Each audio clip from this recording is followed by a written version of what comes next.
निवेदन देण्याकरता आलो. तर माझी पुन्हा एकदा तीच अपेक्षा आहे की नेहमीप्रमाणे ती ST चालू करण्यात यावी. जय महाराष्ट्र.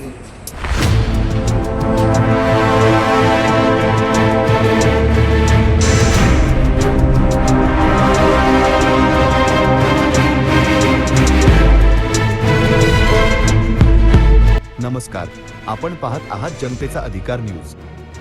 रिसोड तालुक्यातील ग्रामीण भागातील प्रवाशांच्या सोयीसाठी अत्यंत महत्त्वाची असलेली रिसोड ते मोहजाबंदी बस फेरी गेल्या काही दिवसांपासून विस्कळीत झाली आहे. यामुळे विद्यार्थी, कर्मचारी आणि ज्येष्ठ नागरिकांचे प्रचंड हाल होत आहेत. याच प्रश्नावर आता महाराष्ट्र नवनिर्माण सेना आक्रमक झाली असून त्यांनी रिसोड आगार प्रमुखांना धडक देऊन निवेदन दिले आहे. मोहजाबंदी, भर जहांगीर, कुहा, जवळा आणि मांडवा या मार्गावरील प्रवाशांसाठी ही बस फेरी म्हणजे जीवनवाहिनी आहे.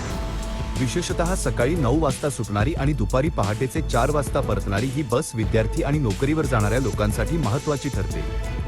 मात्र ही फेरी येत नसल्याने विद्यार्थ्यांचे शैक्षणिक नुकसान होत आहे, तर महिला आणि ज्येष्ठ नागरिकांना खासगी वाहनांचा आधार घेताना आर्थिक लूट सहन करावी लागत आहे. या परिस्थितीची दखल घेत मनसे जिल्हाध्यक्ष राजूभाऊ किडसे यांच्या मार्गदर्शनाखाली तालुकाध्यक्ष योगेश पाटील वाळके आणि शहराध्यक्ष शंकर राऊत यांनी कार्यकर्त्यांसह रिसोड आगारावर धडक दिली.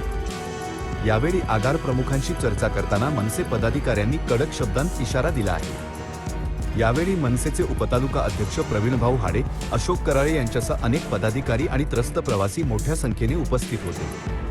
आता आगार प्रशासन यावर काय कार्यवाही करते याकडे सर्वांचे लक्ष लागले आहे.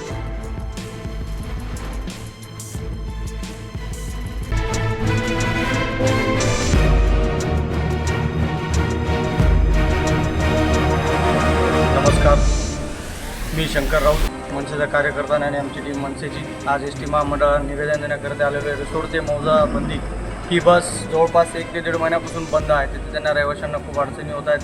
तर माझं हे हात जोडून निवेदन आहे सरकारला, त्याला ST महामंडळांना, की पुन्हा नेहमीप्रमाणे ती ST चालू करण्यात यावी, कारण खूप त्रास होऊन राहिला.